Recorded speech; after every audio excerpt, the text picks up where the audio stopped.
What if that did become like a biomarker until obviously, you're done with childbearing? Yeah, if you think about it, to produce sperm, you need good blood flow to the testicles. So it means you have to have a good cardiovascular system. You need good neuronal also innervation to your testes or to the ovaries. So if you are stressed and you're under high cortisol levels, you might not innervate your testicles well. And then you want the mitochondria or those engines in the sperm to produce. It's a very dynamic organ, the testicles and the ovaries. They're actually probably the most dense organs in the body with mitochondria. So you need all of those. So if the sperm count is low, it means you have an issue in one of those. Too stressed or exposed to too toxins, or you're not giving blood to that area, and then it's an eye-opener.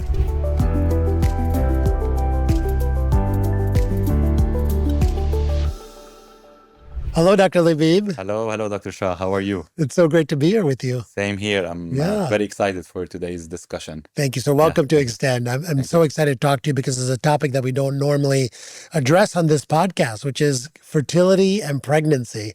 And, from what I'm reading, a lot is happening in the fertility world right now, right? It seems like more and more people are having trouble getting pregnant. Yes, absolutely. We're seeing this more and more commonly. Clinically speaking, patients coming in with infertility issues, whether it's a female problem or a male problem, but definitely we're seeing trends and issues with ovarian reserve, sperm counts, and as you know, this is probably from the way we're living and the lifestyle and the things we're getting exposed to in life. So definitely there's a problem there. However, I like to look at infertility in a positive way, because if somebody's infertile or couple is infertile, it's kind of a signal that there's something going on in their health. So yes, it is, the goal is to get them pregnant, but we want to get them pregnant in a healthy way. But at the same time, it's an opportunity to also fix their health, because it can reflect their long-term health too. Right. And that's such an important way of looking at it, because I know that kind of what happens right now is someone tries to have a baby, they can't do it, and the next thing you know, they sign up for some $30,000 in vitro fertilization package, right? Correct. I see that all the time right now. Yes. And it's like, what happened to everything else in between, right? It doesn't seem, is this true? Like most of the time, and there's a lot of money in this industry, as we know, right? Infertility and even surrogates and things. And it seems like there's a gap in health optimization before going that route. Yeah, I think IVF or assisted reproductive technologies, ART, are a great invention. Huge. They save a lot of couples hassles, and a lot of people deserve to go through IVF. But a lot of times, sometimes maybe we're too fast to go into IVF, maybe. But like you said, optimizing health could improve our fertility, but it will also improve the IVF success rate. It will improve the pregnancy outcomes. So definitely they should be hand in hand. So before going into IVF, and most of the reproductive endocrinologists will optimize their patients' health for better outcomes. Okay. So they should, come together. But many people don't wait enough time. They just are in a hurry, but it all depends on the couple. Some women delay their childbearing to later in life because of their careers, and this is understandable, and they might not have a lot of time to optimize their health, and they jump directly into more effective ways of getting pregnant. So it's a case-by-case basis, but it's very important to optimize the health first for better outcomes. Yeah. So whether you're trying to get pregnant or you've already made the decision to undergo IVF, it's still better to optimize your health. Not only IVF, if you're, let's say, you want to donate your eggs, you want to or you want to freeze your eggs and for later on, optimizing your health will give you a better quality eggs, more eggs for you want to use in the future. So it's not only for the IVF itself, and it will tell a lot about how you are now, and it probably be related to your longevity also. Now we our goal is to improve health span, lifespan. So that part of when you're infertile, it's a good clue, opportunity, that it's like a check engine that there's something wrong. Let me fix this for better health later on. Not only to get pregnant and have babies, which is super important, of course, but also to live longer and live healthier. Right, right. And then when you say, you mentioned earlier, is both the woman and the man, is not just one, right? Absolutely. And so we should go down each one of those pathways, what the women can do, what the men can do. I'm sure there's a lot of overlap there.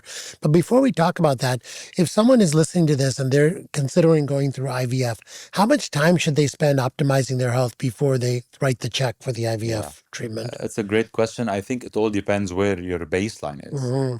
So, of course, we're going to have to do a lot of, baseline assessment through our, history, our questionnaires, our interaction with the patient, and see where they are. And we look at multiple, pillars of health that, you love those, the wheel of health that Right. you invented and you created. This is very important. So we go over every single thing from their sleep, their nutrition, their movement, then look at their cardiovascular health. And so we kind of follow a framework to make sure where is the weakness and where we can optimize, but it takes time. If you've been, let's say, unhealthy for many, many years and now you're 25 or 30, it's going to take 6 months, sometimes a year to optimize. Sure. Some people are not patient enough to do it and some are, but I think optimizing it is going to give you a better, return in your investment if you're going to do IVF. Yeah. That's one. Plus, it's going to be better return of investment on your health long term. Right. So it's kind of a window where it will tell you, I'm not healthy. Let me improve my life to get pregnant, and then also for me to feel better. So it's a good opportunity for people to kind of invest in their health, because doing a sperm count on a 25, 30-year-old, if it's low sperm count or there's azoospermia, it's a sign that there's something maybe wrong with his cardiovascular system, with his neural system, with his hormones, and same thing for women. Right. But yeah, it takes time. I will say 3, 6 months, sometimes up to a year, depending where you started. Sure. And I think also, the other point here that you've told me before is that the health of the mom and the health of the father is transmitted through the DNA, through the methylation of the DNA to the kid, right? Right. So, I mean, again, when the egg and the sperm fertilize, they form the embryo, and this embryo starts dividing. And so basically the fetal DNA is made of mom and dad, but there's something called genetic imprinting. So each of the parents will kind of reflect more in that DNA.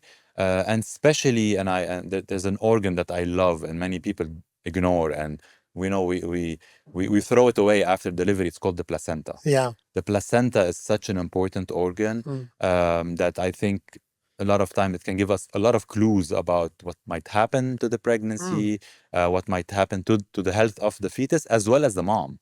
So if you look at the major complications that we see in pregnancy, like preeclampsia, preterm labor, stillbirth, fetal growth restriction, they're all related to placenta. We call those like placental syndromes in a way.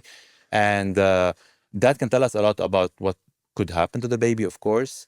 And if the baby is born small, for example, he or she are prone to develop chronic diseases later in life. That's called the Barker theory or the fetal programming. We know this for a fact. Really? But also the mom.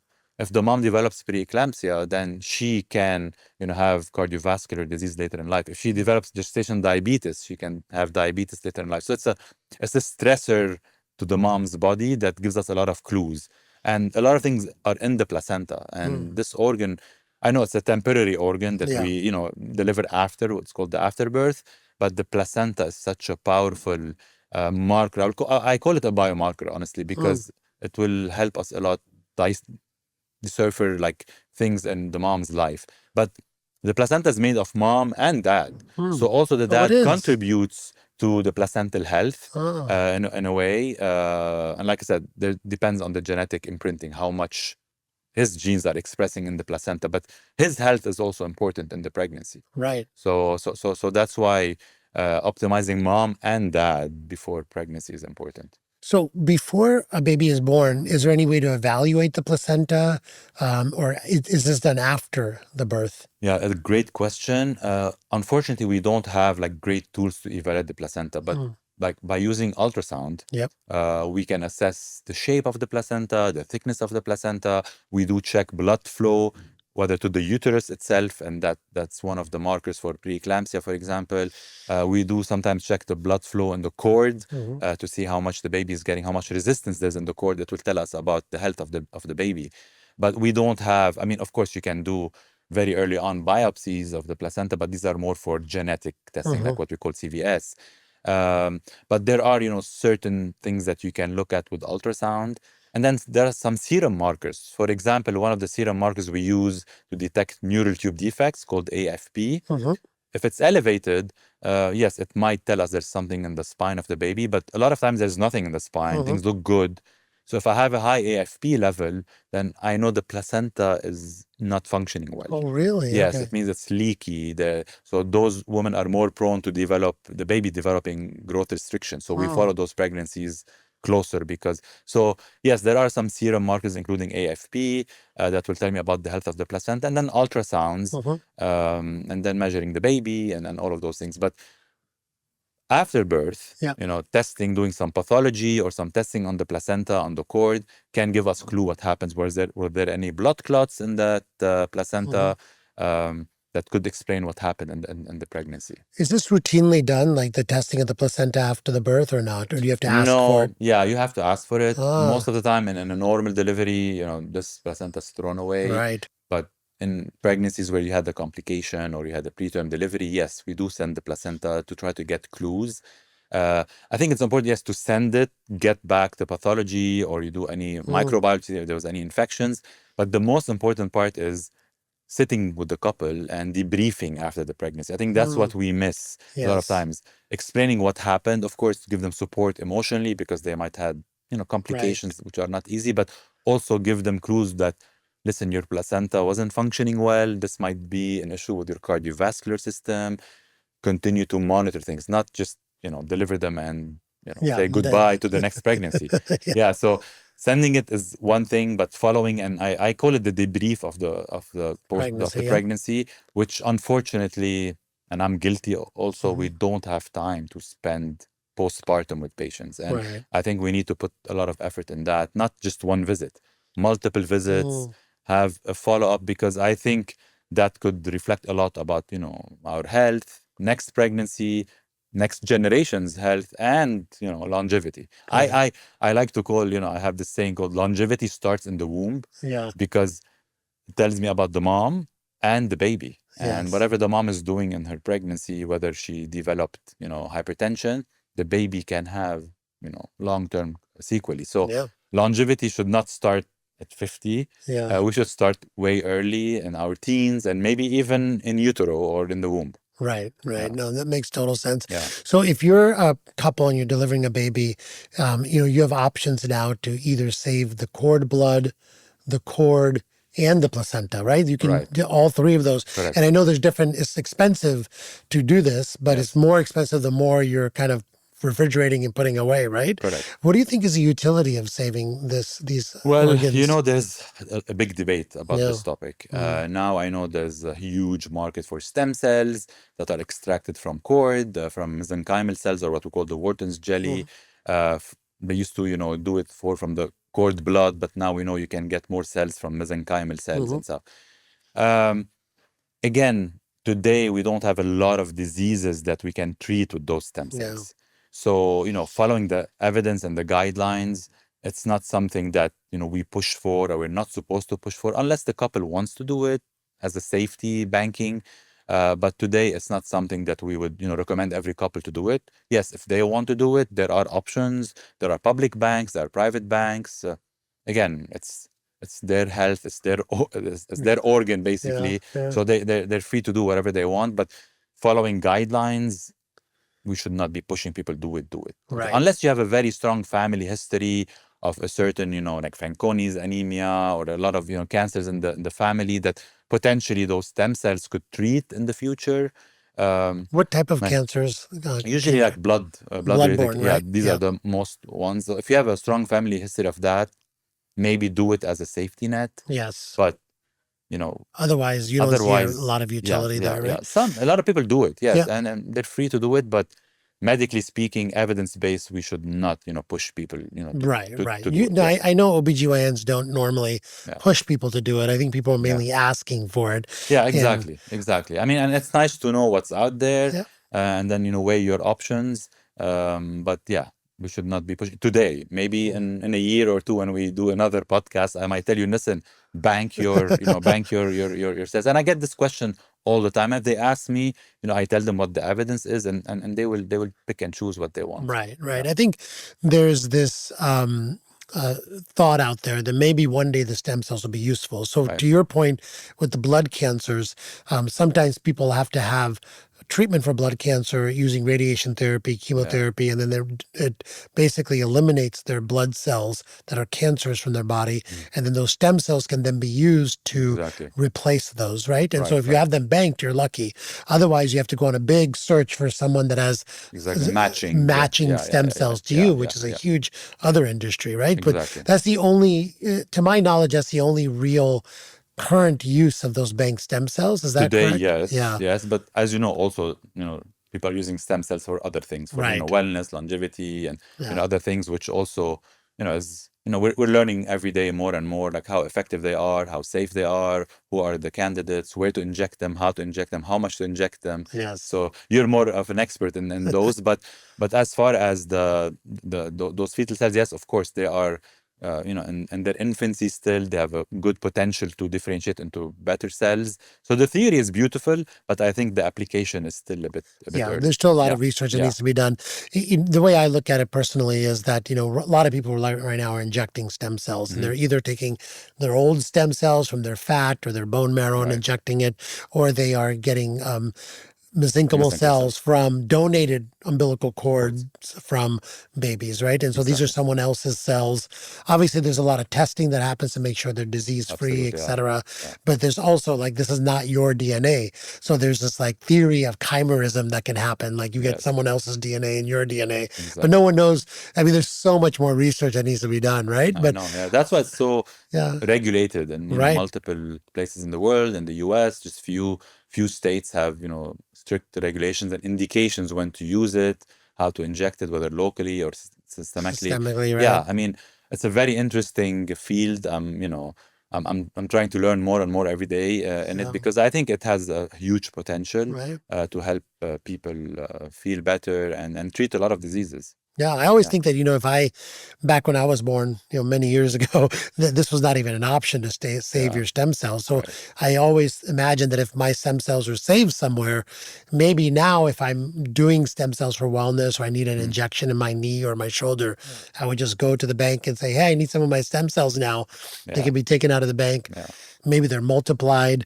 I don't know. They'd be in the freezer for 50 years. I don't know Right. how valuable they are. I mean, like theoretically, they've had stem cells, banked from the early 80s. That's So true, that right? are, probably still potentially viable. Right. So by definition, they can stay infinitely. So Yeah. yeah, So interesting. So one of our kids, I didn't have any of this knowledge for my son. yeah, And so he was born 12 years ago and we did not save his stem cells. But then my daughter, I started learning about this and I yeah. said, let me just save it just in case. And who knows, Exactly. maybe It's there's like a day. buying them an insurance or Right. a college fund, or it's again, but medically speaking, it's very important to know that we're still at the infancy of that technology, but it's going fast. Yeah, it It's is going really Yeah, fast. I yeah, think yeah, during the course of our lifetimes, especially our kids' lifetime, yeah. there'll be a lot of determinations made about the utility of these stem cells. So Right. definitely something to consider. Okay, going back to healthy babies and Mhm. creating healthy babies and infertility, I think, those two things come hand in hand, right? Whether you're Right. infertile or you're trying to make a healthy baby, Mhm. it's the same things that you have to do to optimize your health and the health of the father. The health of the father, I think, is important because the healthier the father is, the more sperm they're making, right? Of course. To get pregnant. But it goes beyond that, doesn't it? The health of the father? Of course. I mean, Yeah. it's on not only the amount of sperm. Right. Of course, you want them to be motile, active, and healthy, but also you want the DNA inside of them also to be healthy and not Exactly. fragmented and not exposed to toxins or smoking or drugs or Right. so.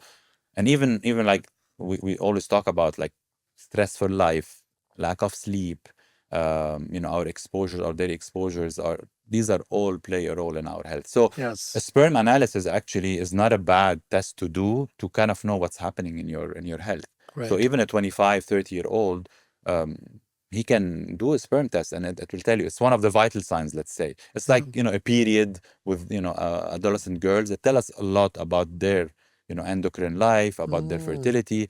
So I kind of divide, especially, women's health into like several P's. You have the puberty or periods, and then you have pregnancy, placenta, and then you have the perimenopause, menopause. So those three P's Yeah. are super important. They're connected. So if a girl has issues with her period, what we used to call PCOS, and a couple of days ago they changed the nomenclature into, and it makes so much sense that this is an endocrine metabolic problem.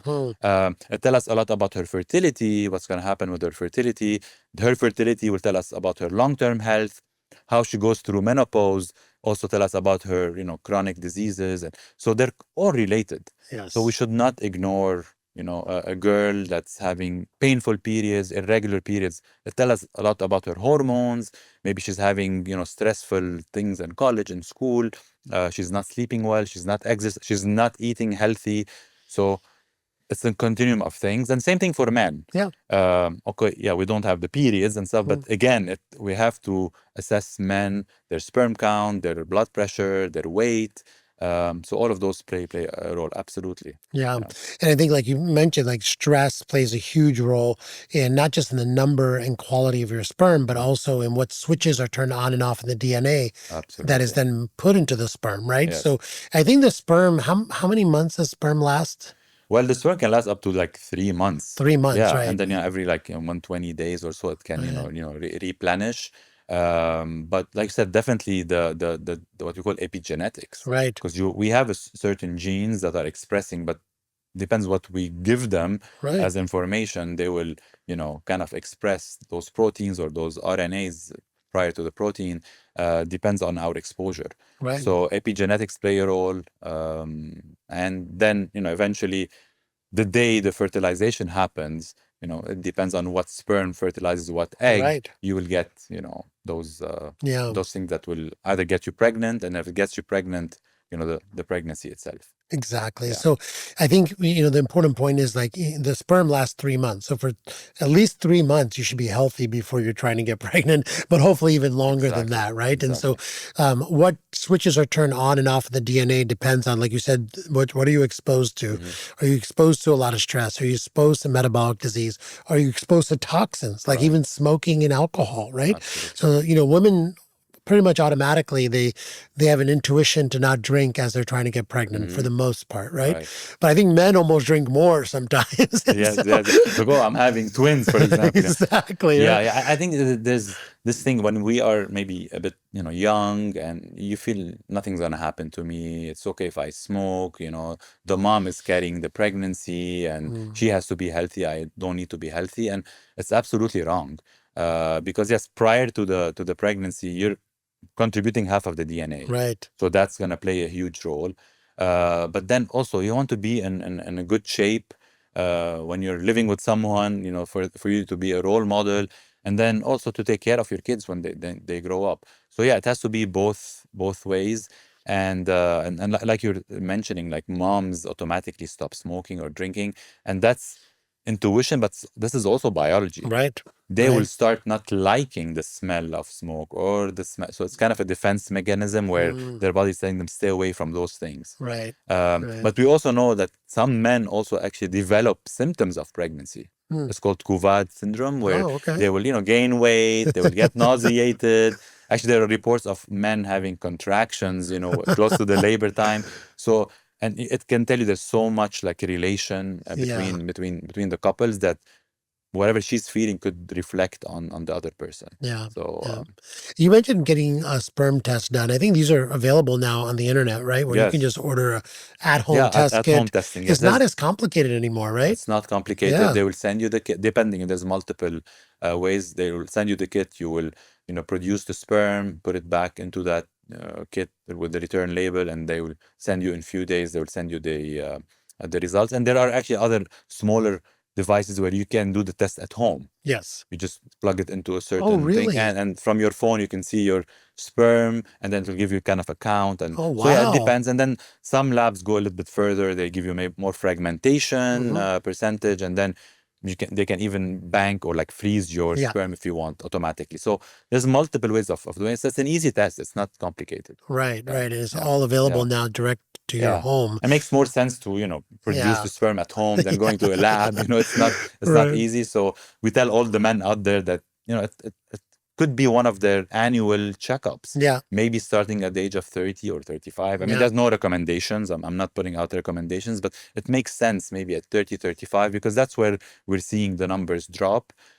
It could be an eye opener for him to improve his health. Yeah, absolutely. I mean, this is such a great point because, like, what we should maybe look at our sperm, even if we're not trying to get pregnant as a young person, because the health of the sperm tells you a lot about your physical health. Absolutely. So, what if that did become like a biomarker until obviously you're done with childbearing? Yeah, if you think about it, to produce sperm, you need good blood flow to the testicles. So it means you have to have a good cardiovascular system.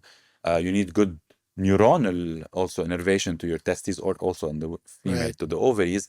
So if you are stressed and you're under high cortisol levels, you might not innervate your testicles well, and then you want the mitochondria or those engines in the sperm to produce. It's a very dynamic organ, the testicles and the ovaries. They're actually probably the most dense organs in the body with mitochondria. Oh, really? Okay. So you need all of those. Yeah. So if the sperm count is low, it means you have an issue in one of those. You're either too stressed or exposed to a lot of toxins, or you're not giving blood to that area, and then it's an eye opener. Right. Absolutely. Right.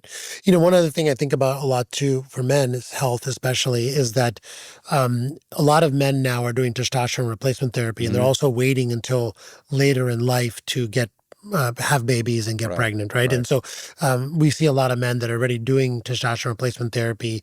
A lot of people are just buying testosterone, unfortunately, online, or they're not seeing a doctor, and they're not told of the risks that this will eliminate your sperm production, right? Yes. Of course, and the fourth layer I want to talk about, other than the innervation and blood, is the hormones, of course, that you need to produce those.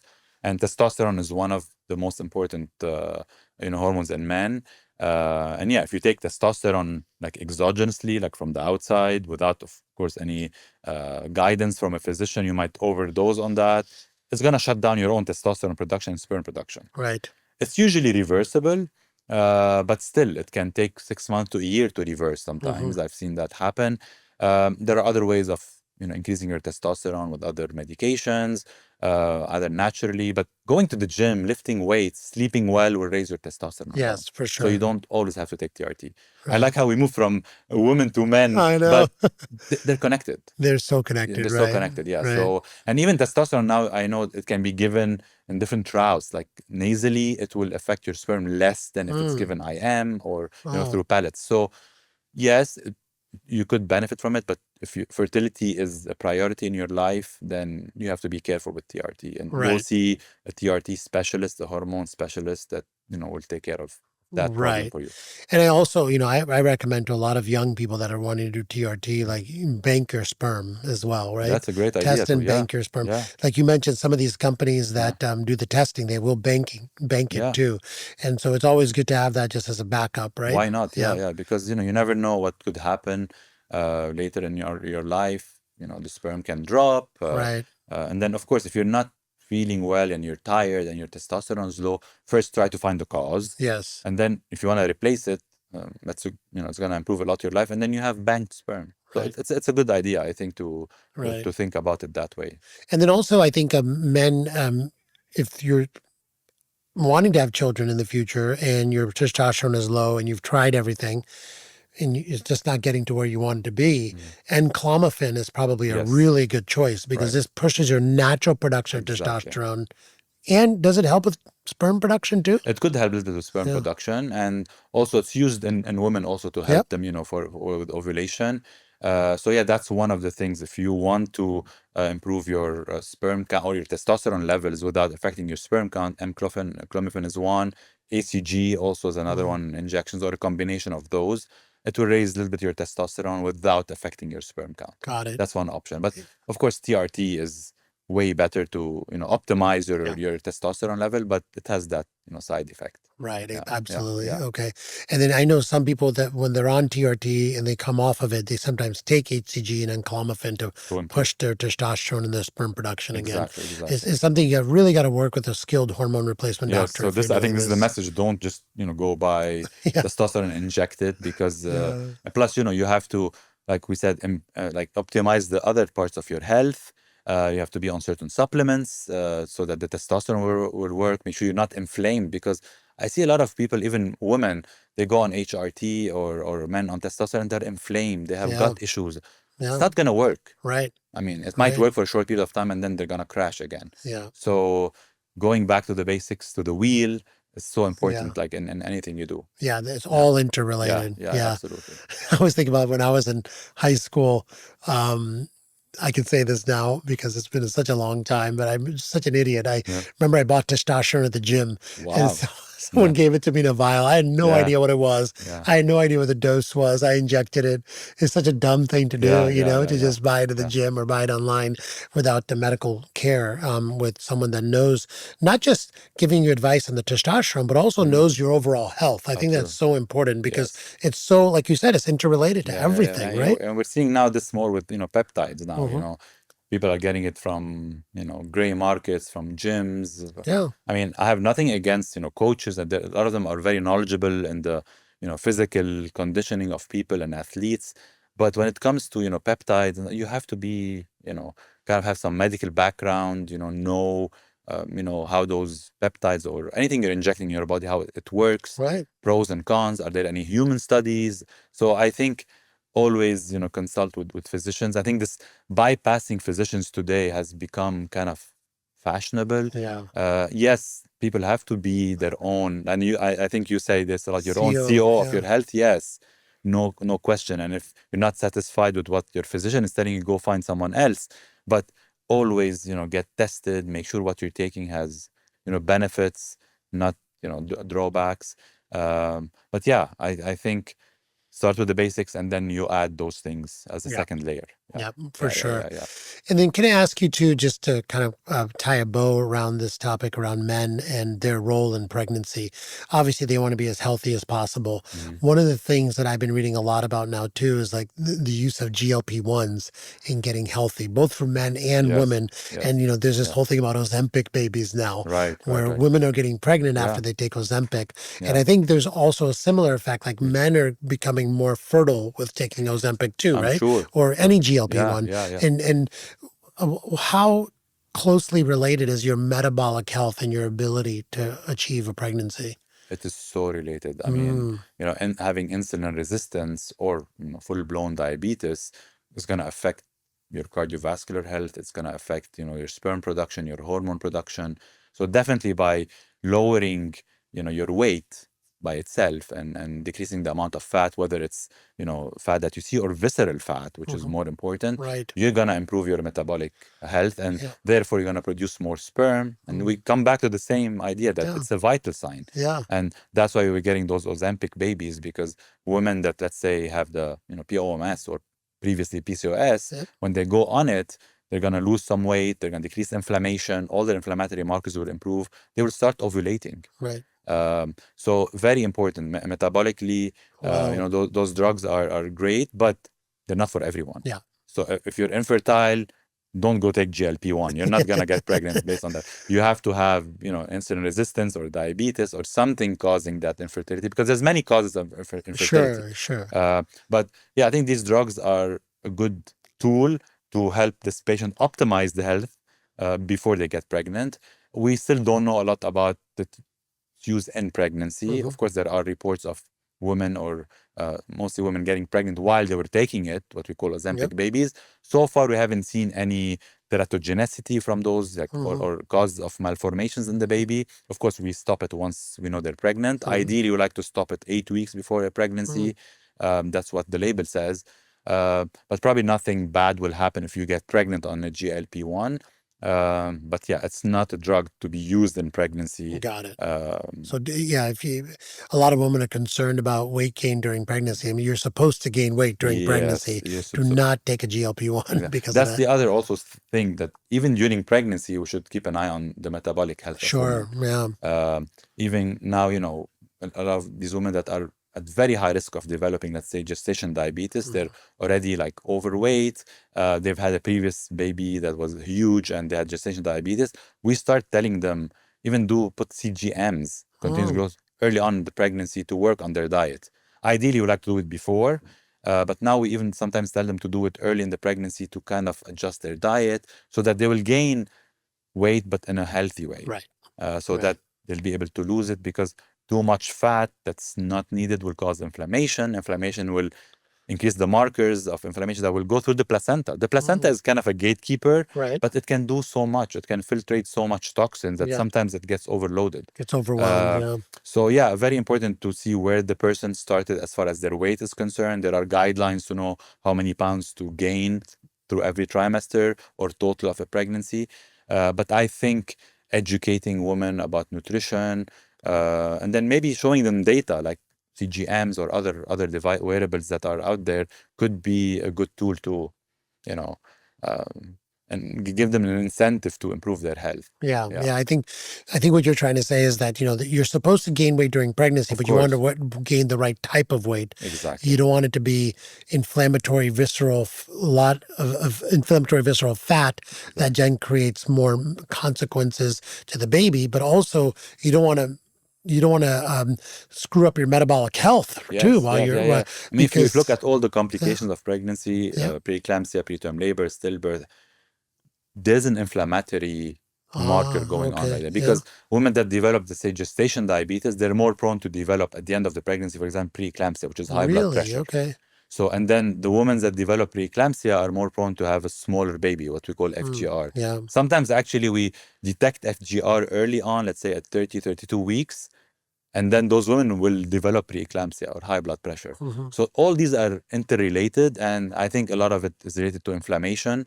Probably the same process as what happens with aging. We know aging is an inflammatory kind of status. So I think the same thing happens in pregnancy when you're prone to develop these complications. And we should use pregnancy as kind of a window, that as if the mom, instead of going and running on the treadmill to do a stress test, this was the perfect stress test. Yes. And then, like we said, in the postpartum phase, start working on those areas. Got it. For them, Yeah. So for the mom, then, to optimize their health for pregnancy, number one thing that we talked about is metabolic health and making sure, like using a continuous glucose monitor. That's for optimizing your diet, right? Maybe even using GLP-1s if you do need to fix your metabolic health and maybe lose some visceral fat before the pregnancy. But to your point, 8 weeks before pregnancy, try to get off of it, and definitely not during the pregnancy, right? The second thing we talked about is lowering inflammation as much as possible, right? And so that involves gut health, right? Making sure your gut is healthy, making sure you don't have a lot of visceral fat. What are some other things women can do to reduce inflammation? Well, kind of the two things that I think are so important is movement, exercising, and then sleep. Sleep is such a powerful, tool that we kind of think, oh, I don't need to sleep now. I think if I had to pick one thing, work on your sleep. I think that's a very powerful tool, because it's going to clean up your body, decrease inflammation. But like you said, there's multiple sources of inflammation. So gut, sleep, and movement, I think these are the three things that will give you the best return on investment, let's say, and you'll see good results, and it will make a difference in your health.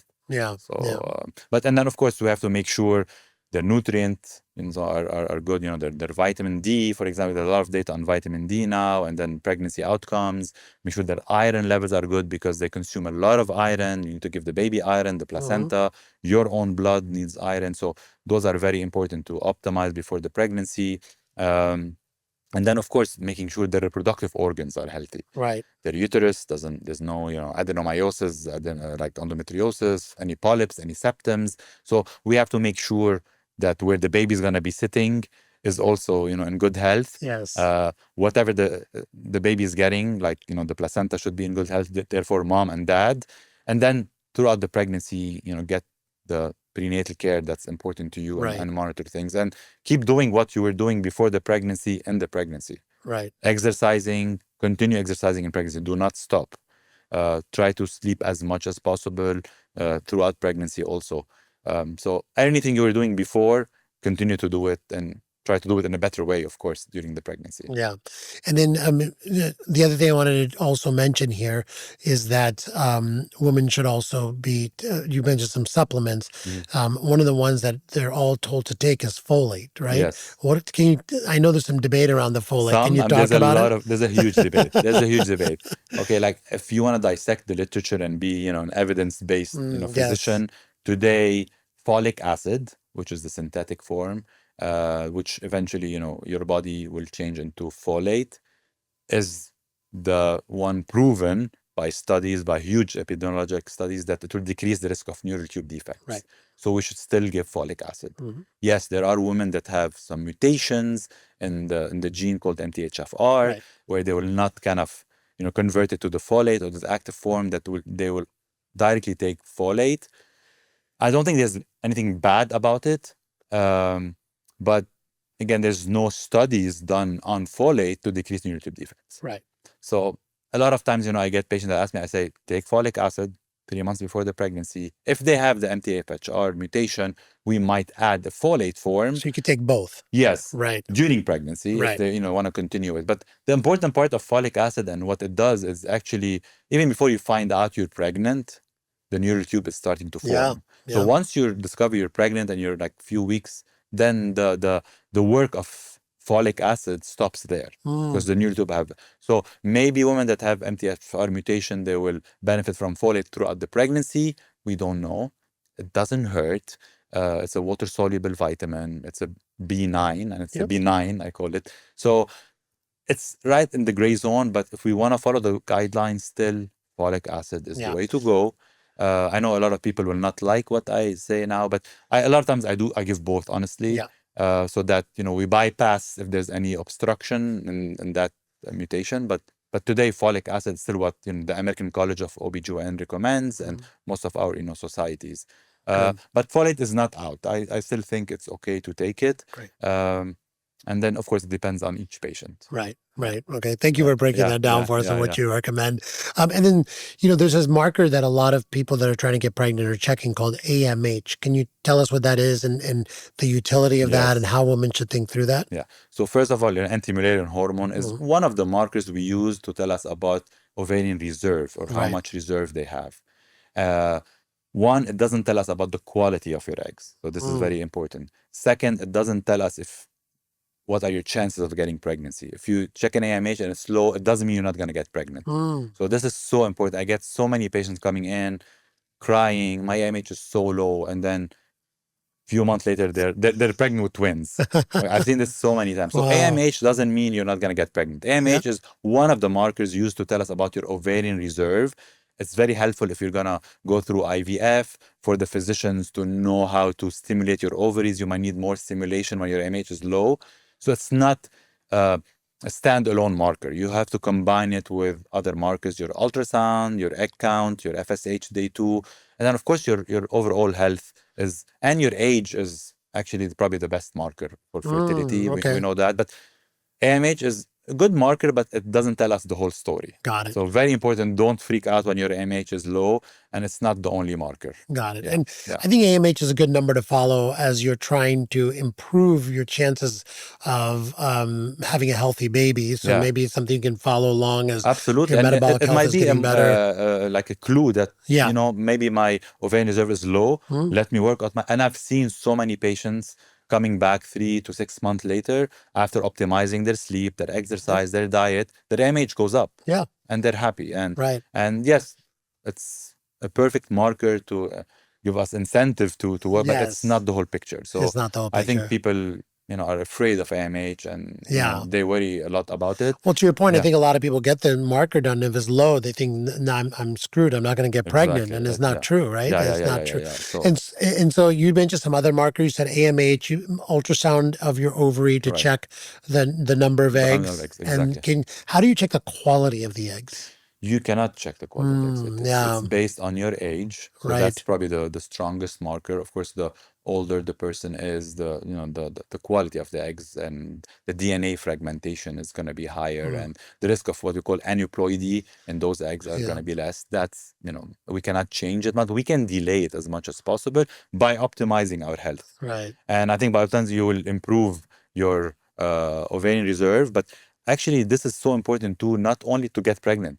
but also it will tell us when you might become menopaused and your ovarian age. And I know you're going to have quite many talks about this. Ovarian age tell us a lot about our longevity. right. So improving your AMH, let's say, is not only to get pregnant, but also to, delay menopause. Menopause, And when right, you delay menopause, you're going to improve your health span. right. So it's kind of a continuum. We Yeah, cannot divide women's health into, puberty, pregnancy, menopause. They have to be one continuum because, it's a one body, yeah, and it tells us, at every stage of life, we can get clues from that. But back to yes. MH, it is not the only thing that will tell you about, your ovarian reserve. Quality is difficult to know the quality of the eggs. Sure, Yeah, like sure, before, yeah, retrieving them and then fertilizing them, and know if the embryos are healthy or not. You cannot know about your. yeah, But maybe in the near future, we'll be able to do some sort of, DNA testing that could tell us about it. But we're not there yet. We we're cannot know not about there. the quality of the eggs yet. Right, Yeah. right. Last question is a tough one for you. Let's see. So if you're a 30-year-old woman and you still are, you don't have a child yet, and Mhm, maybe you're not in a relationship yet, and you're thinking like, what should I do at this point in time? mhm, The reason I ask you this question is I get this question a lot, and it's all around, do I freeze my eggs now? Especially when you turn like 35 yeah. and above, women are really looking to freeze their eggs. Yeah. What is your advice to these women as far as how should they think about timing of Yeah, freezing yeah. eggs? I think this is a great question, and I think every woman deserves to know about this Yes. technology, and then they can decide, if they want to do it, pursue it or not. But you know, the overall idea is the earlier you freeze your eggs, the more eggs you're gonna get and better quality. But do you really want to freeze your eggs at 25? You might not be in that mindset. And yes, you might, of course, find a partner and have a kid. But the earlier you do it, the better. I think the age of 30, 32 is a great time because that way you will get a good amount of eggs and good quality at the same time. Mm-hmm. But yeah, there's nothing wrong with doing it at 28, 35, even at 37. When you just, I mean, women have now careers, Yeah. their health in the workplace is so important. I love to talk about this because we ignore their health when Yeah. they're in the workplace. They have pains and endometriosis and menopause, and they're still producing and have high levels, and their CEOs and their teachers and their doctors. So this is another topic to talk about. But I think freezing your eggs, putting them on the side, is like freezing the sperm, like we Yeah. just talked about. So I think the earlier the better, but 30, 32, if you're in good health, is a perfect time. And there are actually calculators that will tell you, how many eggs you need to freeze Oh. to end up with a pregnancy later on. Oh, Because when okay. you freeze, let's say 18 eggs, Uh-huh. and you thaw them now and you want to use them, some of them will die. So Okay. there's certain calculator that can estimate, how many eggs you want. Let's say at 30, I need to, let's say, bank 20 eggs so that I will end up with 1 or 2 pregnancies later on. You might use them at the age of 40 or 45. Right, right, Uh, right. so yeah, I think everyone deserves to know about egg freezing, and we should be discussing with them. And if they are and they're ready to do it, go ahead and do egg freezing. Right. How safe of a procedure is it to extract the eggs? It's a very safe procedure. Mhm. Usually it's done by reproductive endocrinologists, Right. which are OB-GYNs trained in fertility.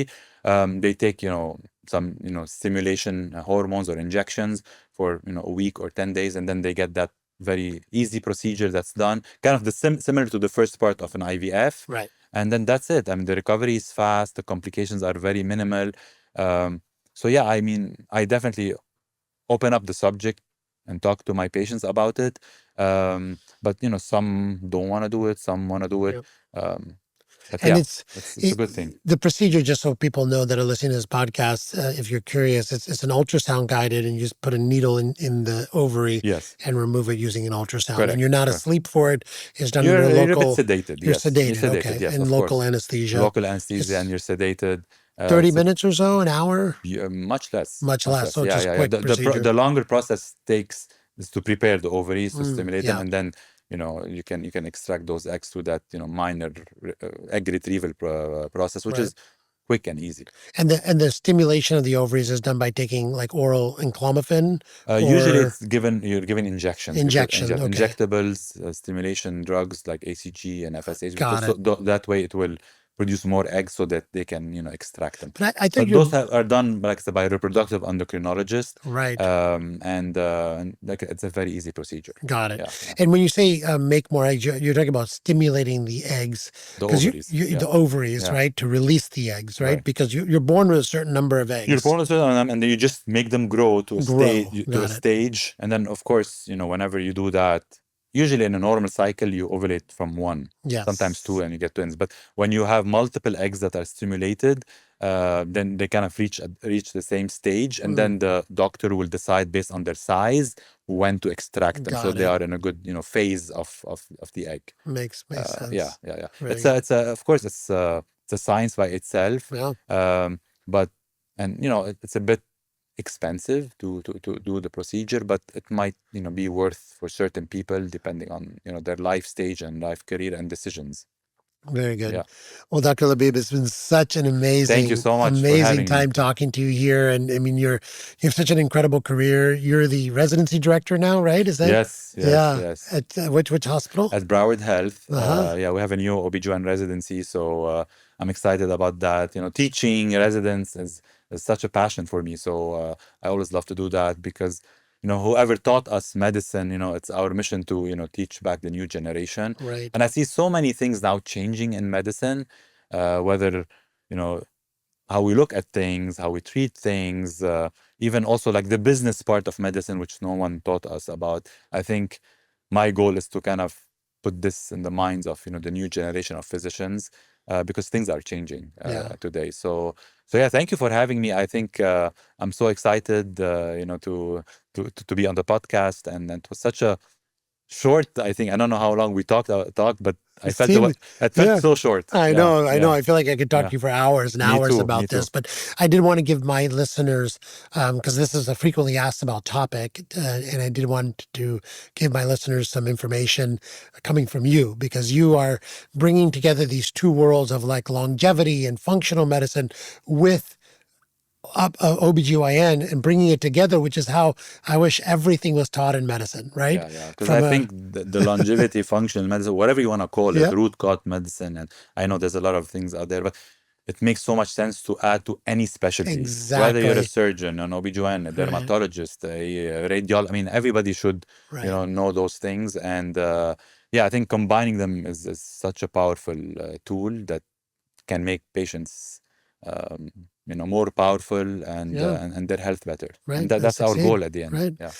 Where can people find you on social media and anywhere else? My name is not very, I think it's a bit unique. So like if you just put my name, you will, find me on social media.